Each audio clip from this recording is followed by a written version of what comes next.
Hello, everyone, and how are you, brother? I am good. I was so blessed to listen to you yesterday. It was really awesome.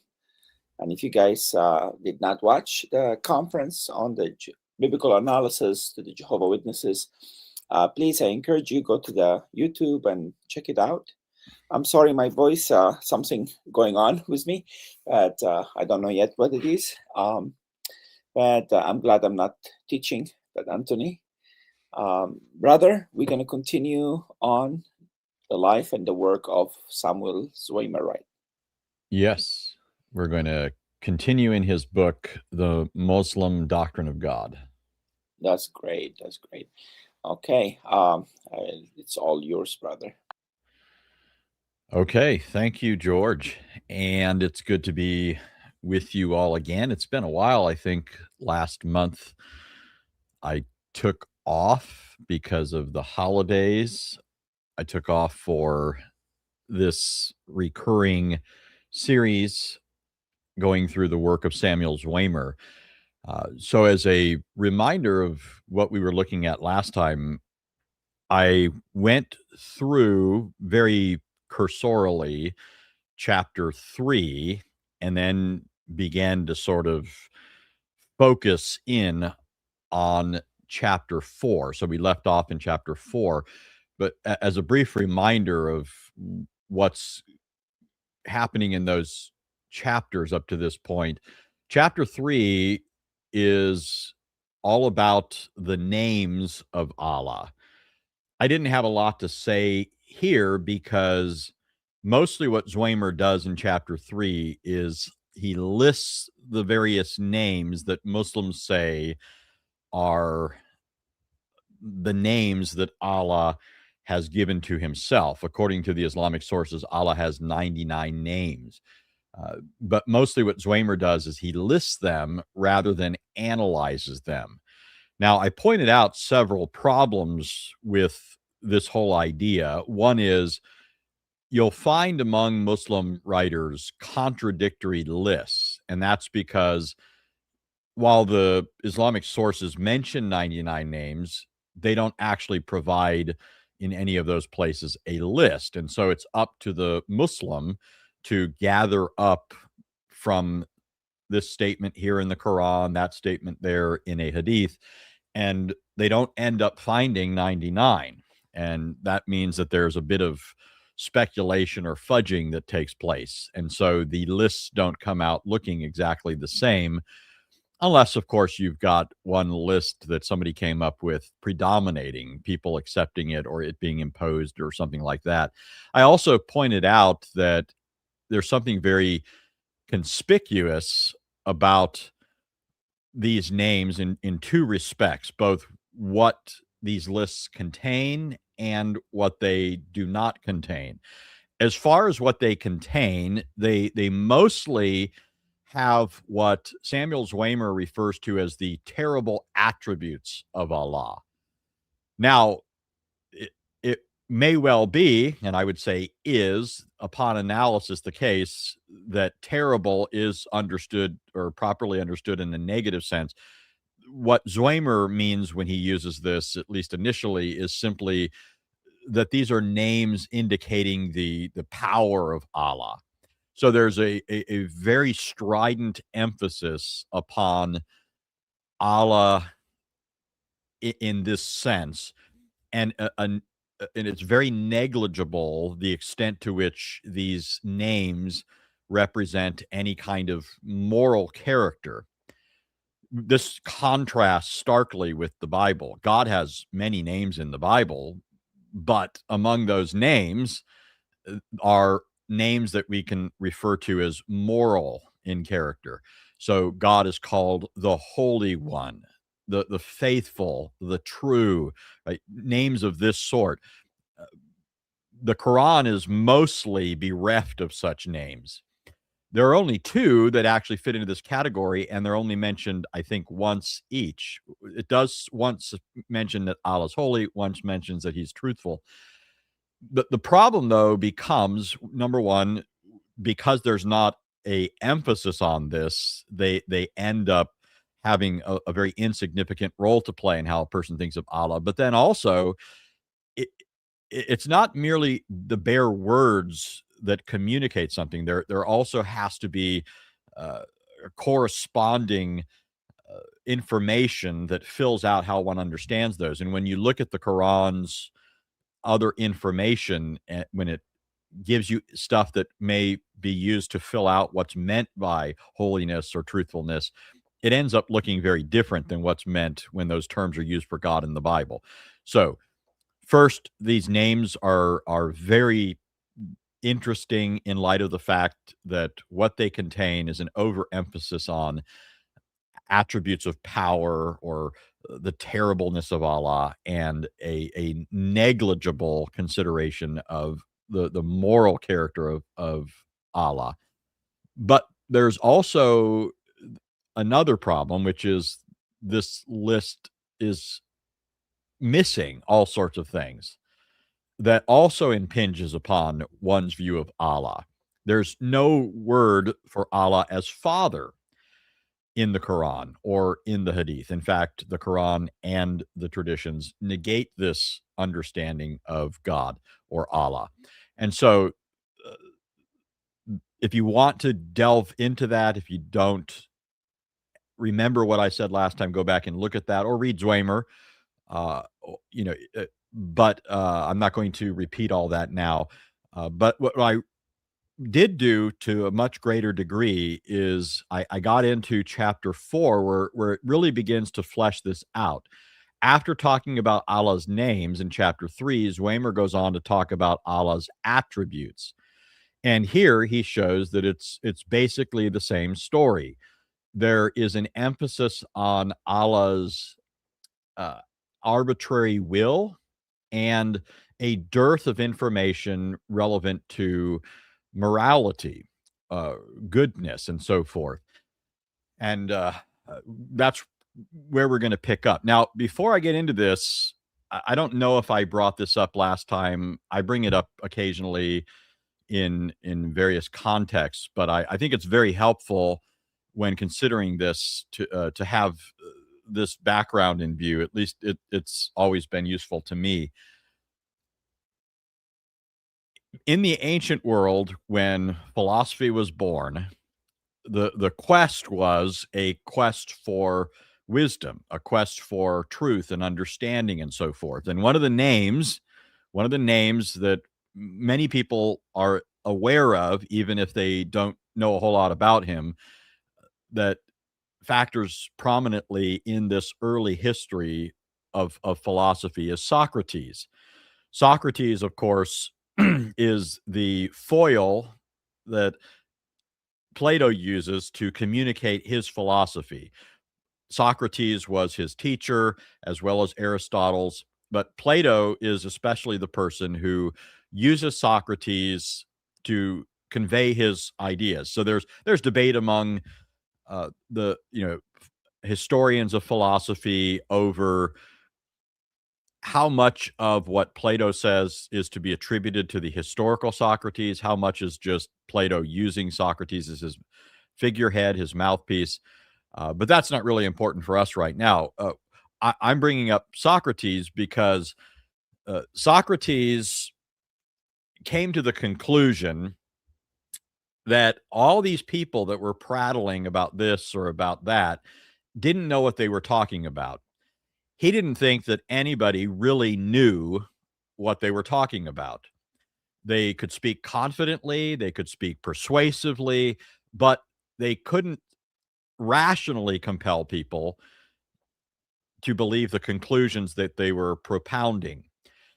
And Socrates included himself among them. He didn't think that he had things figured out either. Well, a problem arose for Socrates when the oracle at Delphi, this was a pagan goddess, would put out these allegedly inspired utterances from the gods.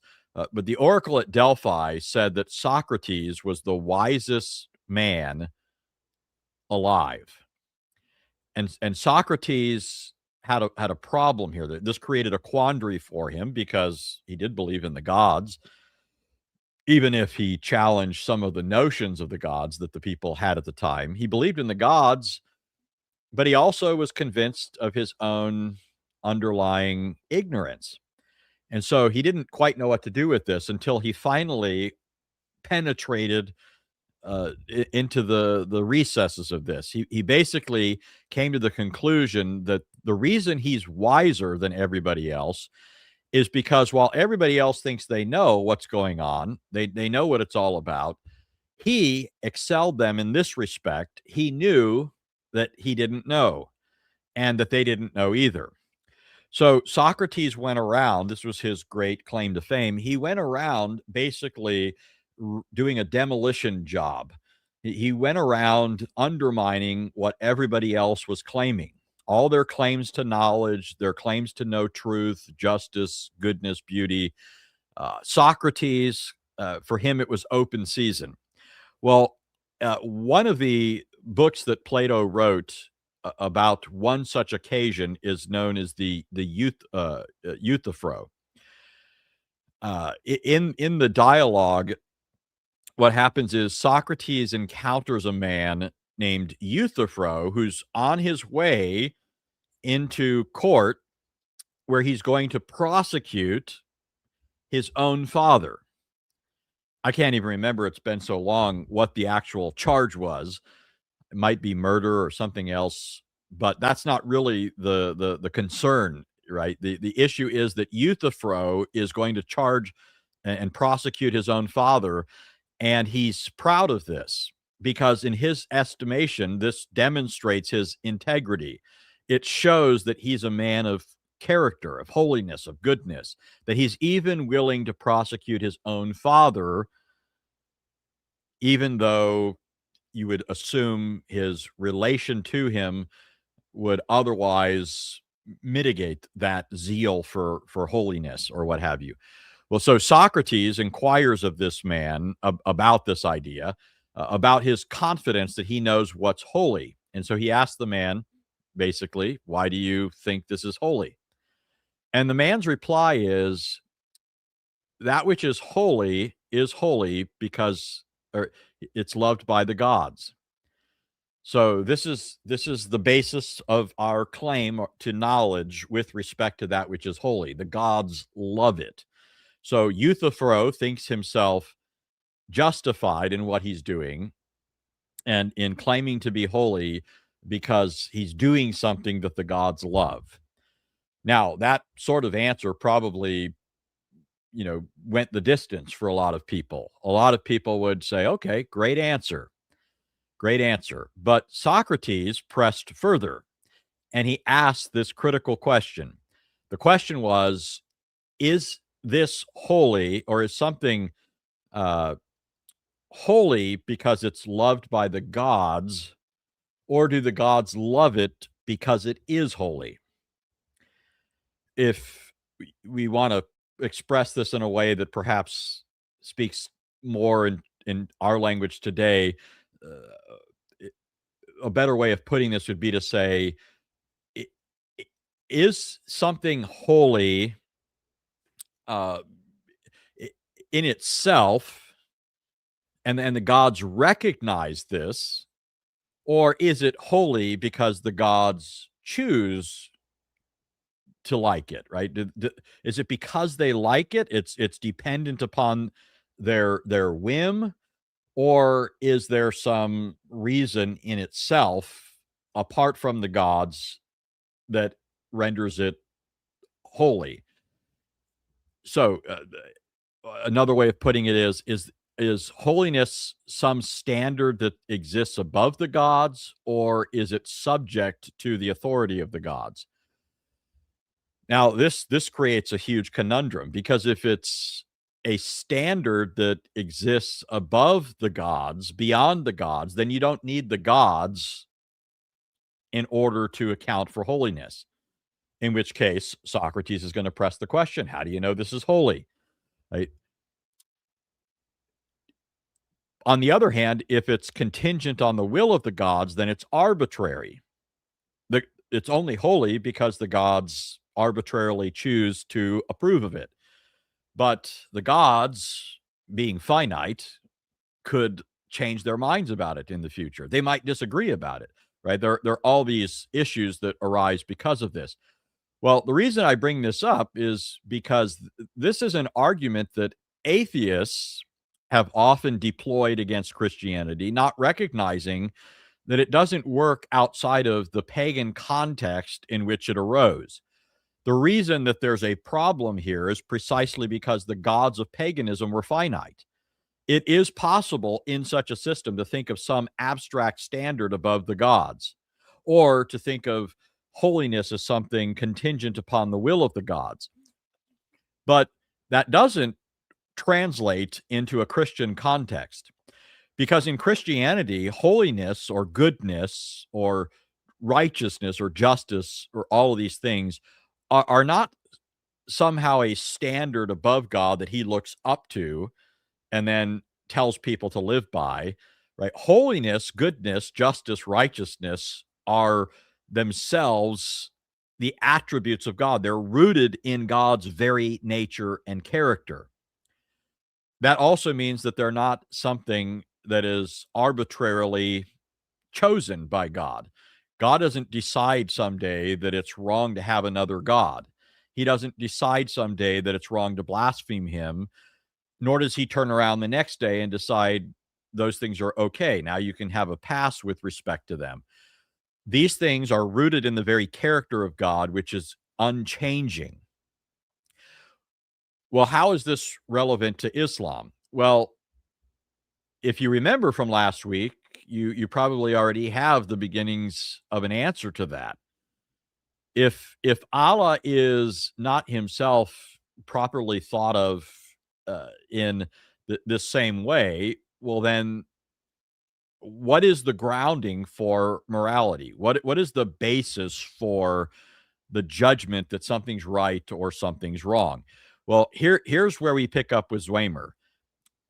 In his book, The Muslim Doctrine of God, on page 53 or 52, the last sentence, he says, moving into chapter or page 53, to understand the great lack of the moral element in the attributes of Allah, we must go still further than what he has already been talking about. In the Muslim system, and according to the Quran, fortified by tradition, all sin is, after all, a matter of minor importance. It is the repetition of the creed, that is the Shahada, that counts, and not the reformation of character. To repeat the kalima, that is the Shahada, there's no God but Allah and Muhammad is Allah's prophet, ipso facto constitutes one a true believer. All other considerations are of lesser import. So confidently is this asserted by Muslim teachers that they say, even if one should repeat the kalima, the Shahada, accidentally or by compulsion, it would make that person a Muslim. In other words, I just repeated it. And so for some fanatical Muslims, that would be sufficient to say, I'm a Muslim. He says, in fanatic company, I was told, it would be decidedly dangerous for a non-Muslim to say the creed, even casually in conversation, because, so they said, they would then take that person by force and circumcise him. Repeating the creed is the door into the religion of Muhammad. So the basic point that he's making here is that what really counts is simply uttering this phrase, and all considerations of conforming one's will to God's will is not overly important. Or at least we should say conforming one's will to a flinching, inflexible moral will. There's a sense in which Muslims will say you have to conform to Allah's will, but it's very different, as we'll flesh out here. He goes on to say the Quran teaches that the first sinner was Adam, Surah 235. And yet the general belief of Muslims today is that all prophets, including Adam, were without sin. Especially is the latter asserted in regard to Muhammad, the seal of the prophets. The Quran, tradition, and history to the contrary notwithstanding. The portion of unrepentant sinners is hellfire. The punishment is eternal, and there's no repentance possible. All the wealth of Arabic vocabulary is exhausted in Muhammad's fearful and particularized descriptions of the awful torments of the doomed. Okay, so he's setting this up to make the point that I'm after here. He's not quite there yet, but get this fixed in your mind. For the Muslim, the thing that is predominantly important, all other considerations being almost null and void, is that one says the Shahada. Now, if you guys are keeping up with the current state of Dawah, and I don't keep up with this as much as some others, to me, it just looks like this one big Jerry Springer show. But these guys are a living example of exactly what I'm talking about here, what Zwemer is talking about here. If you look at the prominent guys involved in Dawah today, you look at Muhammad Hijab, Ali Dawah, a bunch of other names, you'll see that these guys are all characterized by serious, grievous, scandalous activity from a Christian perspective. However, there doesn't seem to be much of a problem from the perspective of the Islamic Ummah. They seem to be winking at this as it's taking place. And so, for example, Muhammad Hijab has been caught basically hoodwinking a young Muslima, or I don't know how old she is exactly, but a Muslim woman, into being what they're calling a hotel wife. He's married. He doesn't want his wife to know that he's taken on another wife, even though Islam permits more than one wife. But so he did this clandestinely, and then he basically abandoned the girl, didn't provide for her as he promised, and has just basically left her in the lurch. And so she's come out and she's been speaking against it. But none of the the stuff that's being said, you'll have Muslims saying some stuff, but they don't seem to be overly flummoxed by this, as though this represents something deeply grievous, deeply heinous. At the end of the day, from their perspective, Muhammad Hijab has said the Shahada, and his corrupt actions seem to count for very little. They don't really undermine the credibility of his profession. He's a Muslim because he said the Shahada. I had, and I often bring this up, I had a Muslim one time way back. This was my first sort of realization of this. I had a Muslim tell me, I asked him, what are you going to be doing in Jannah when you get there? Because he was saying a bunch of stuff, and I thought, all this sounds strange. It looks to me like it's heading in a very, very bad direction. And that's to be expected, right? If a person gets on a plane in California for New York, guess where he's going to end up? Right? He might start off in California, but he's going to end up in New York. Well, if somebody starts off worshiping this false god according to the revelations of a madman, as Muhammad is understood to have been by his contemporaries, then it's not going to be surprising where this ends up.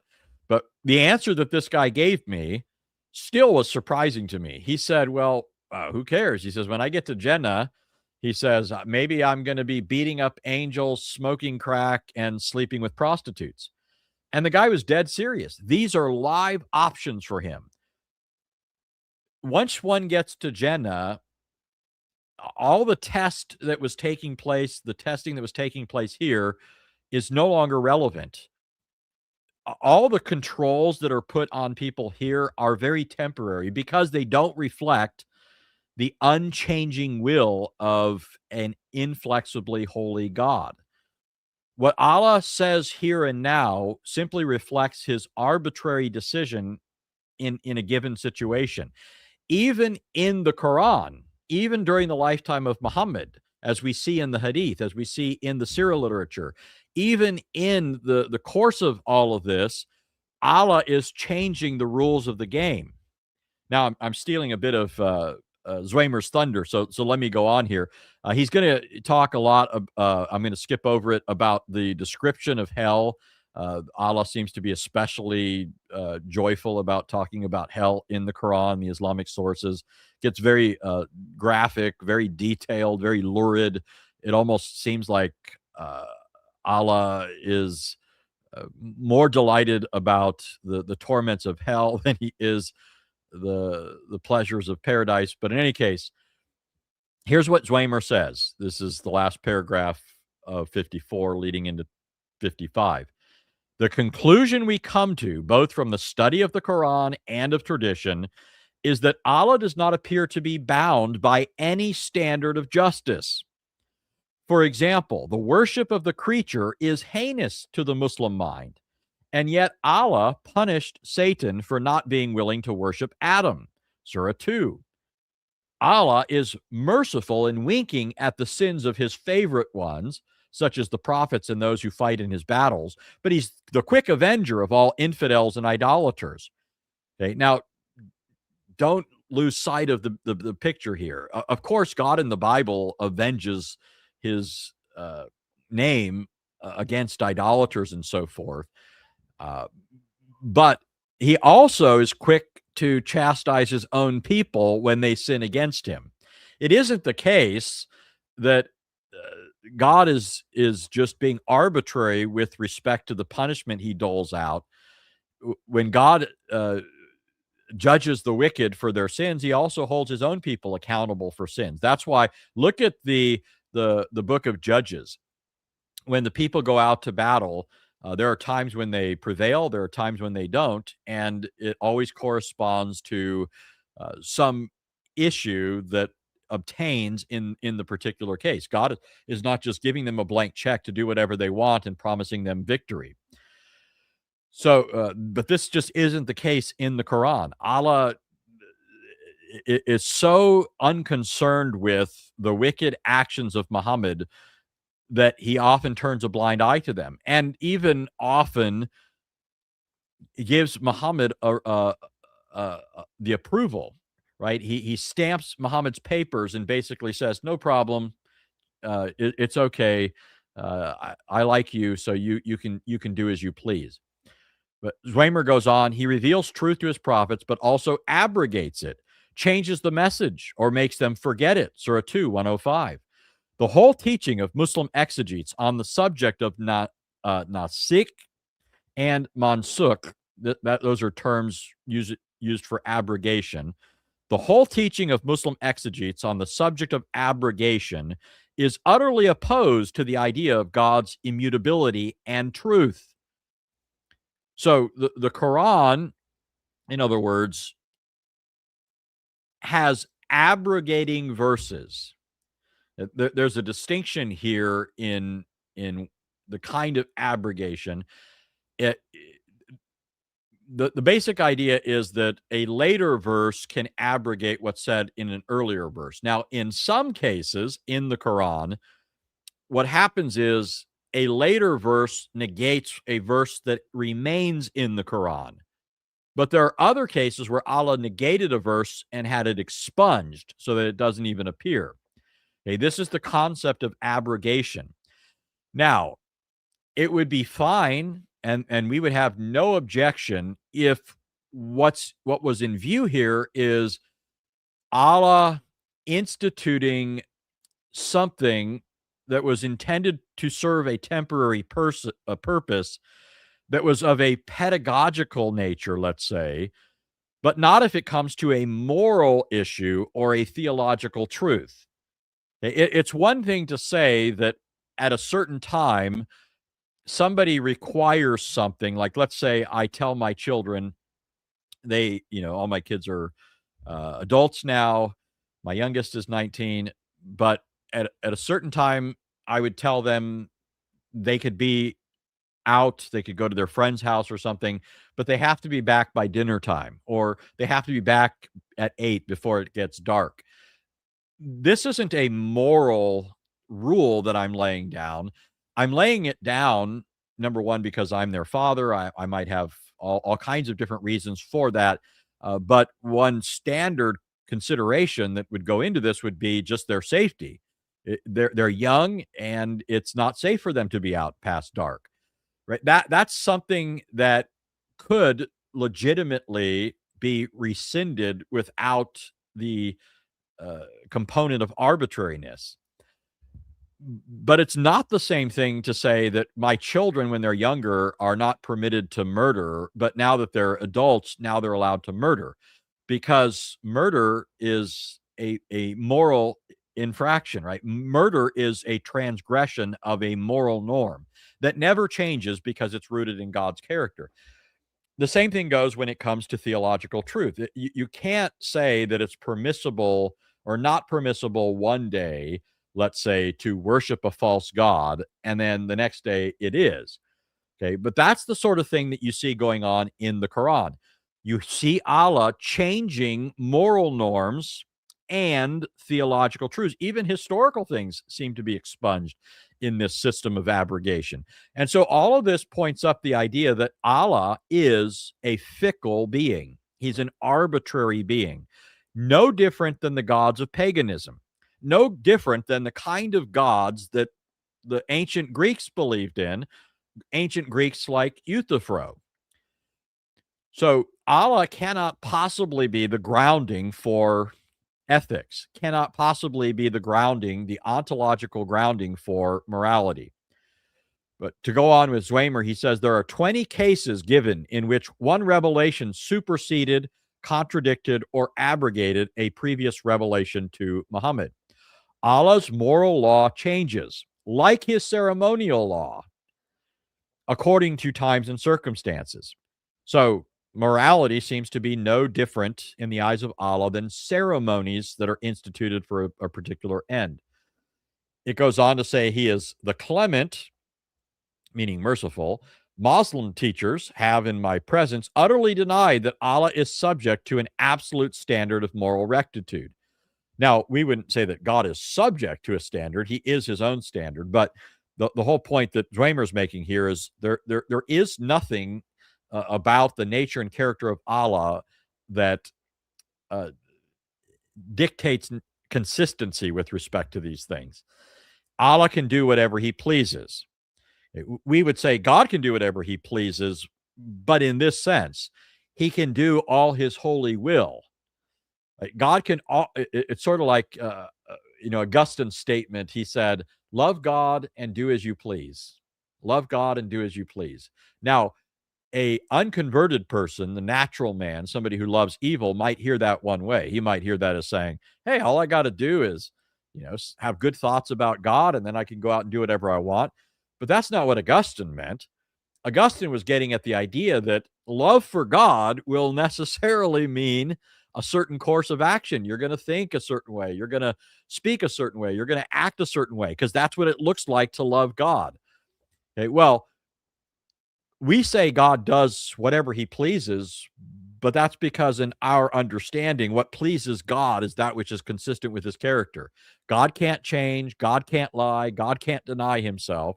So God always speaks words of truth. He always speaks words of justice. He always speaks words of righteousness. Not so the God of Islam. He goes on to say the Quran often asserts this. Not only physically, but morally, he is almighty. Right? That means he's not using physically in the sense we normally think, but he's saying Allah can do whatever he wants, not only physically. That is, he can not only do feats of power, but he could do whatever he wants morally. He could choose to do anything he pleases. Allah, the Quran says, is the best of deceivers. Allah mocks and deceives. Allah makes it easy for those who accept the prophet's message. Notice, makes it easy for them. The idea here might be lost on some of us, but what's in view is this idea that Allah will give certain rules or commands, and then he'll relax them because the people complain. So Allah has this bright idea. Hey, this is going to be good for today. Do this, and then people are like, oh, that's just too much. And so Allah says, okay, not so much. Maybe we'll cut that in half. Right. So Allah makes it easy. Right. He also makes it hard. In fact, I know a certain Muslim. In fact, I'll mention his name because he's still around, hucking his wares and speaking falsehoods. Paul Williams, who has been around for a couple decades, he lives in the UK. He has a channel in which he incessantly brings on liberal critical scholars and so forth, but won't debate the issues. In fact, when I was in the UK, went to Speaker's Corner and was trying to have a conversation with him. George, when he comes back, can tell you. I think it was George that tracked down Paul Williams at the park and said, "Hey, we'd like to have you have a conversation with Anthony." And Paul Williams turned, tucked tail, and headed in the other direction, out of the park. Well, anyways, Paul Williams would bounce in and out of Islam. And at one point, he finally gave an explanation for this. One of the reasons that he gave for why he left Islam once, twice, and who knows how many times is because Allah says in the Quran that he makes things easy, but he really doesn't. There's all kinds of stuff that's very difficult. Well, the reason for that is because Muhammad's no longer around to constantly serve as Allah's rule changer, right? The rules kept changing because Muhammad was alive. But once Muhammad died, it's like Allah became mute and is no longer able to change the rules according to the mood that he's in at that moment. When Muhammad was alive, right, Allah's just Muhammad's sock puppet. Allah's just the person that he's using to co-sign his ideas. When Muhammad dies, it's no longer possible. But while Muhammad was alive, the rules are changing all the time. Okay, Zwemer goes on. He says, Al-Ghazali, who's a famous Muslim philosopher, Al-Ghazali says, Allah's justice is not to be compared with the justice of men.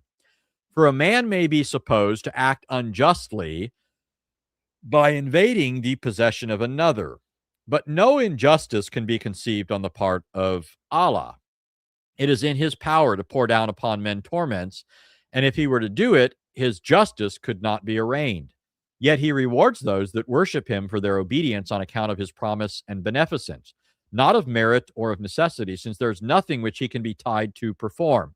Okay, this is the critical point, since there is nothing which he can be tied to perform.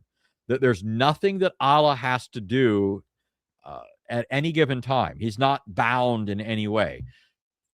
Think this through for a moment biblically. Now, on the one hand, as I've already said, God has a character that he always acts in accord with. But there's something further that we have that is precious to us and that we need to cling to that Muslims don't have. And this statement from Al-Ghazali teases it out. While God is always consistent with himself, that doesn't mean that he's obligated to us in any way that goes beyond the simple standards of justice, right? Like, in other words, when God created Adam, let's suppose that God created Adam and he said, I created you to live for 100 years. So enjoy it while you can. Live by my law, but that's all you get. God could have done that. God didn't have to create Adam. He could have given him a term to live, and that would have been it. But God entered into a covenant with man.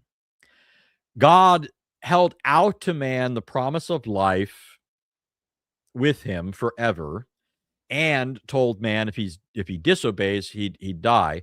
But this covenantal arrangement that God enters into with man is an act of God by which he binds himself to certain things, to the performance of certain things. By promising Adam life if he obeyed, God obligated himself by this to give him life if he obeyed. Okay, so God couldn't be true to himself and his promises if he didn't do that. Okay, well, Allah doesn't have to do this sort of thing in the Quran. He doesn't have to measure up to anything. He could change things as he pleases. This is exactly what Ghazali says. There is nothing which he can be tied to perform, nor can any injustice be supposed in him, nor can he be under any obligation to any person whatsoever. Okay, reading on, this is a long section, and I'll probably start winding to a conclusion with this, but he says, Zwemer says, according to one tradition, the 7 chief attributes of Allah are life, knowledge, purpose, power, hearing, sight, and speech. Notice nothing moral there at all. Even granted that these are used in a superlative sense, they would still describe only an intelligent giant, right? Muhammad al-Burqawi, in his book on these 7 chief attributes, uses language that leaves no doubt of his idea of what the Quran teaches. He says Allah can annihilate the universe if it seems good to him and recreate it in an instant. He receives neither profit nor loss from whatever happens. If all the infidels became believers and all the wicked pious, he would gain nothing. And if all believers became infidels, it would not cause him loss. He can annihilate even heaven itself. He sees all things, even the steps of a black ant on a black rock in a dark night. Okay, now, some of that, again, you always have to keep in perspective the big picture here. Some of that will sound consistent with our view if you're not keeping things in their proper categories, right? Of course, nothing adds to God. That's not our claim. That's not their claim. But in the context of the Islamic conception of deity, the idea is that Allah hasn't committed himself to anyone or in any way such that he could just annihilate things. We believe that God has covenanted. Think of the after the flood. After the flood, God makes a covenant with Noah and his seed after him, a covenant with him to maintain creation. He says, as long as the earth continues, seed time and harvest, summer and winter, right? They'll continue. And so God promises to preserve the world. And this is because he has this larger plan in view. He has made a promise back to Adam and Eve that he's going to send a seed that's going to deliver mankind. God can't just scrap the program now because he's spoken to this and he's always true to his word. But Allah is under no such obligation. Allah can simply, on a whim, decide it's all over. That's why Abu Bakr, as we point out often when talking about Allah as a deceiver, Abu Bakr, who was one of 10 people who was directly named as somebody who was going to enter paradise. Other Muslims have to cast about in confusion and wonder if they're going to be saved or not based on Allah's arbitrary whims. But Abu Bakr was one of 10 people who were told, you're going to go to paradise. When Abu Bakr was about, or not when he was about to die, what happened was another Muslim died, and somebody said about that dead Muslim, he says, well, now he's in a better place, basically. He's with Allah. And Abu Bakr said, what are you talking about? You don't know where that person went. He says, nobody can know where they're going to go. And then the man said to Abu Bakr, even you, Abu Bakr, one to whom Allah promised paradise? And Abu Bakr said, even if I had 1 foot in paradise, I would still fear Allah's deception. So Abu Bakr is saying even Allah's promise is not a sufficient ground for confidence or assurance. That is the God of Islam. The God of Islam is not a reliable foundation for truth, for goodness, for anything. He's an arbitrary and fickle being, decidedly other than the God of Christianity, who is the true God. And I'll leave it at that for today.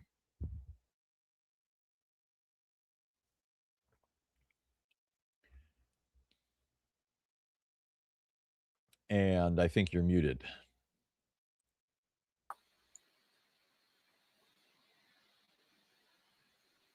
Paul Williams.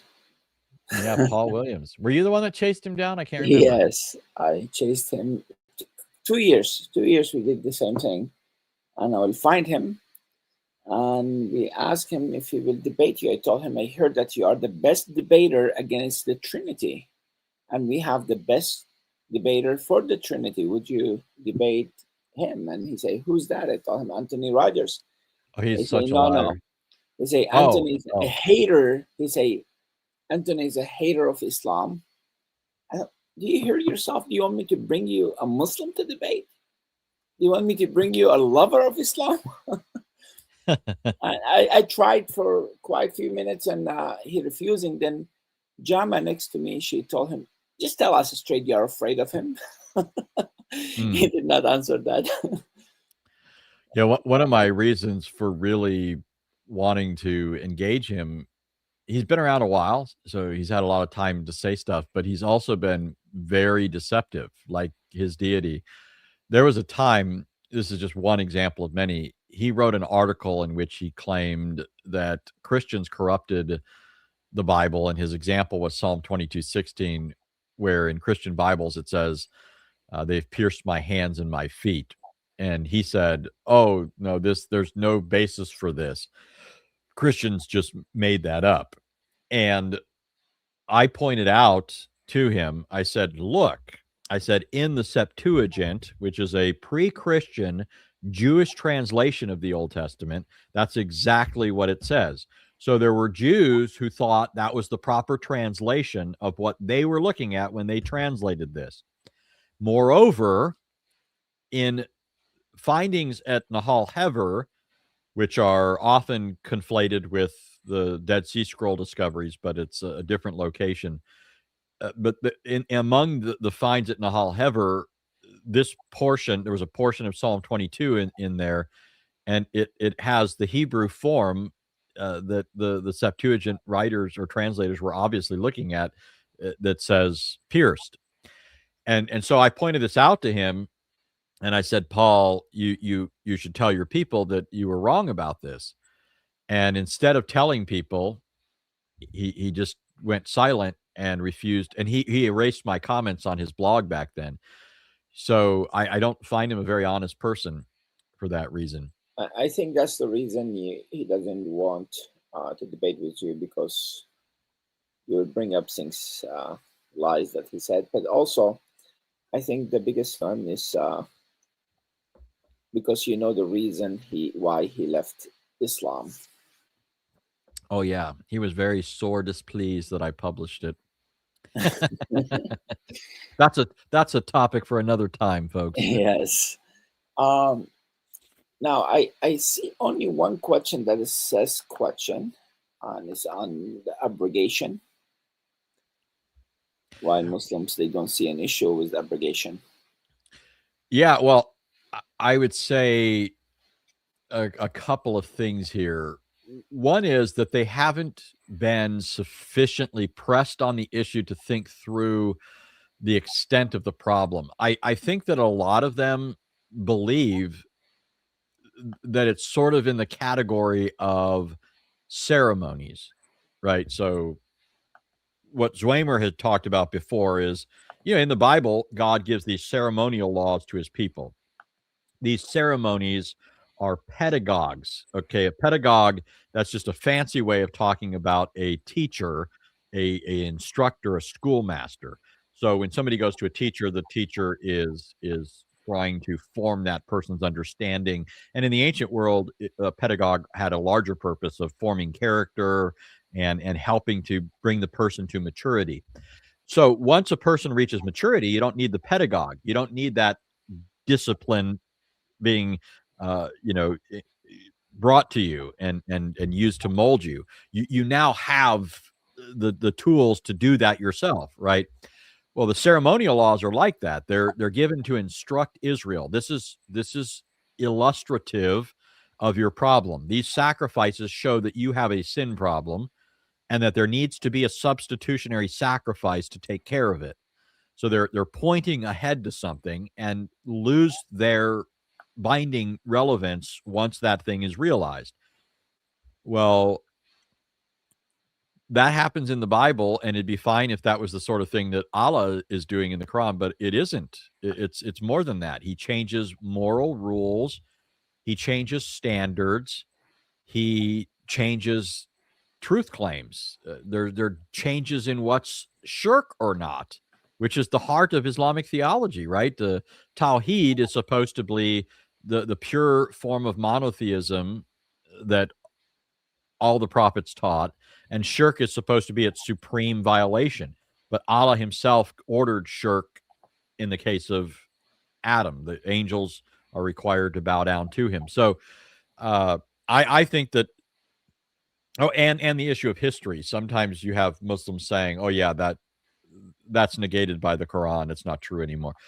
I don't think that Muslims come face to face with this like they need to.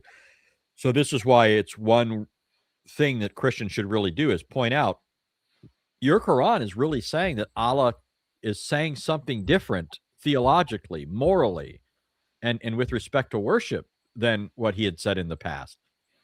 Supposedly, for Muslims, think about it. It's evil, absolutely evil, to drink alcohol, but it hasn't always been evil, even in the Quran, right? It moves from being okay, Allah had no problem with it, to then Allah frowning upon it when they come for prayer, but still outside of that they can drink, and then eventually Allah absolutely bans it.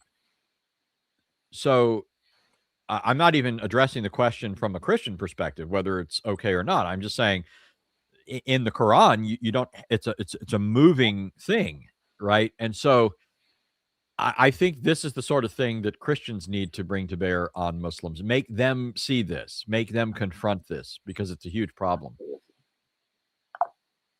Yeah, absolutely. Yeah, usually, especially if we bringing up violence in the Quran, and they bring peaceful verses, and they don't tell us this peaceful verses are being abrogated. Usually, they deny it. But I always use the verse about don't come to the prayer while you're drunk. You're allowed to drink, but don't come at the prayer drunk. I use that one first for them to admit abrogation, because they say no, because people are addicted to alcohol. They have to make it in stages. They will admit abrogation in drinking situation, and then I show them, you just used a few seconds ago abrogated verse with me. And it's amazing. I was outside the mosque in Anaheim with a few of our team members, and I was dressed like a Muslim, and the guy was denying any violence in the Quran. And I kept saying, no, there are verses. And I started saying the verses, and he kept hitting me in his elbows, thinking I'm a Muslim. He said, you don't, in Arabic, he told me, you don't have to tell him. You don't have to tell him. Then he stood up and he said, are you a Muslim or are you a Christian? I told him, I am a Christian. He was so mad. It was funny. Yeah. Guys, this coming Saturday, we're having a debate between Dr. Tony Costa and an Eastern Orthodox by name Kevin. They will be debating what is the ultimate authority, the Bible alone or Bible and church traditions. It's going to be a really great debate starting 10 in the morning Pacific Standard Time. That's around 1 p.m. Eastern Standard Time. Don't miss that. And also, please check our YouTube channel, M2M Network. We're having a conference in February on the topic of the Black man in Islam. We're doing it especially for the Black History Month.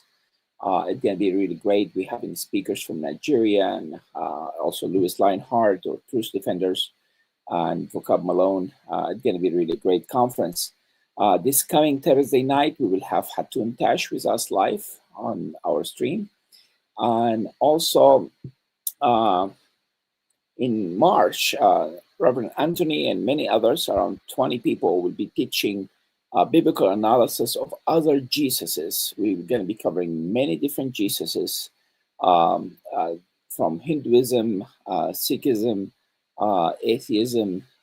It's going to be really, really great. I don't want you to miss that.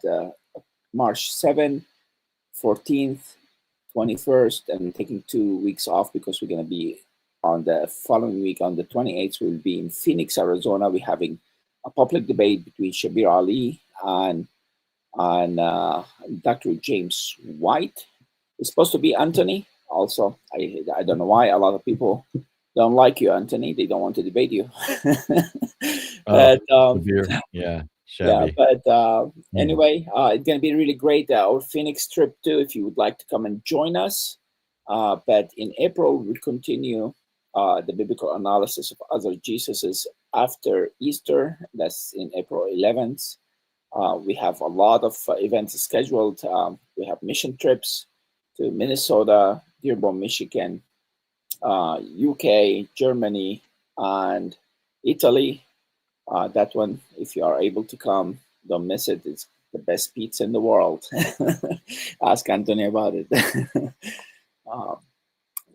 Thank you so much, guys, for joining us. I don't know if, let me check again and see if there's someone else, another question.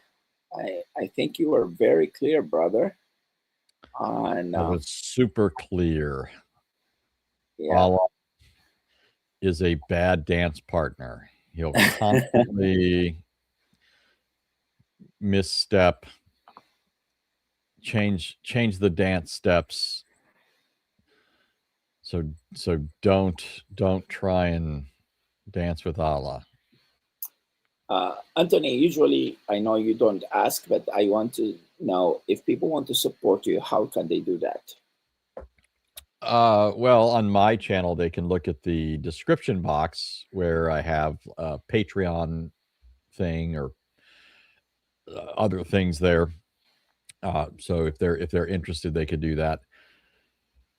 I really encourage you guys. We would love to have Anthony full-time dealing with teaching online and teaching at our conferences across the country and even across the world. Support him. I really encourage you to do that in order to, he would have more time to go alongside. And I think he has a list of books sometimes. You list books that also? Yeah, that's in the description box where there's a link to an Amazon page. So mostly those books are for stuff that I'm in one way or another preparing to do something on, either a broadcast on my YouTube channel or a debate, something like that. So all the stuff that I do that hopefully benefits people is helped by that sort of thing. Awesome. Thank you so much again for joining us. Thank you, Reverend Anthony. See you in a month or even before. God bless you, brother. Thank you so much.